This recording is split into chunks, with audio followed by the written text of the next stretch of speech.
দক্ষিণ আফ্রিকার বিপক্ষে টি-20 সিরিজ দিয়ে মাঠে ফিরতে প্রস্তুত শুভমান গিল। ঘাড়ের চোট কাটিয়ে খেলায় ফিরতে প্রস্তুত আছেন ভারতীয় এই ওপেনার এবং অধিনায়ক, বিষয়টি নিশ্চিত করেছেন ভারতের প্রধান কোচ গৌতম গম্ভীর। ঘাড়ের ব্যথার কারণে প্রোটিয়া সিরিজে প্রথম ম্যাচে কলকাতা টেস্টে একাদশে থাকলেও কোনো ইনিংসই সম্পূর্ণ করতে পারেননি শুভমান গিল। ঘাড়ের ব্যথা কাটিয়ে ওঠার জন্য মেডিকেল দল থেকে গিলকে বিশ্রামের জন্য পরামর্শ দেওয়া হয়, ফলে গৌহাটি টেস্ট এবং ওয়ানডে সিরিজের দলে গিলকে রাখা হয়নি। গৌহাটিতে ভারতকে নেতৃত্ব দেন ঋষভ পান্ট। ওয়ানডে সিরিজে অধিনায়কত্বের দায়িত্বে ছিলেন লোকেশ রাহুল।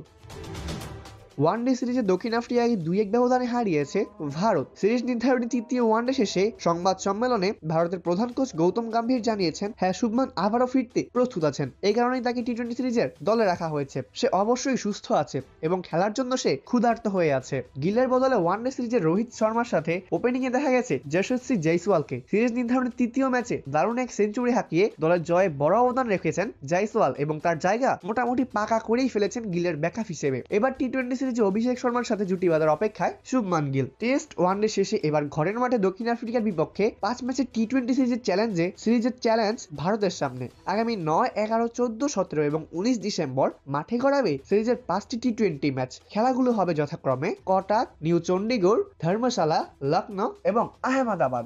অপূর্ব দাস, প্লেবাস নিউজ।